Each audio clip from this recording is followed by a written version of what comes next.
kan ikke bare stå bag ved disken og sige, goddag, hvad skulle det være? Vi gør det samme, som vi altid har gjort. Hej.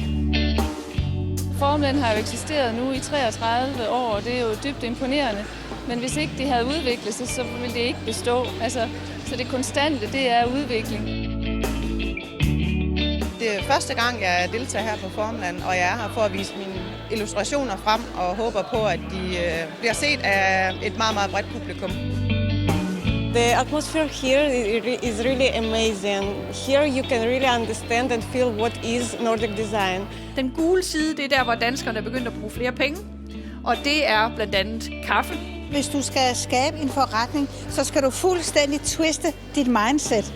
Skrue det sammen på en helt anden måde. Så ved jeg, at så kommer de ned i butikken, og så bliver det ikke kun et showroom, så bliver det også et marked, en markedsplads, et handelshus.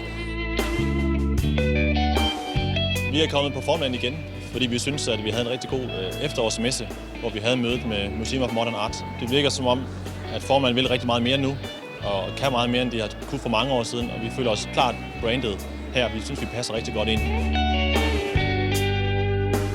Jeg vil bare sige, at hvis man har et koncept, der er stærkt og unikt, så er geografien lige meget.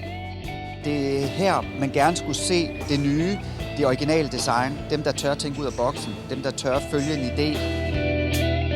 Hvis jeg skal definere Formland, så vil jeg sige, at hvis en messe kan have integritet, så har Formland integritet.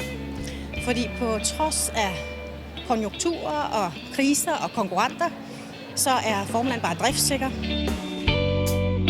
Creators Community er et fantastisk initiativ her fra Formland, som vil gerne støtte vækstlaget og give de unge og iværksætter en mulighed for at vise deres produkter og deres koncepter på messen.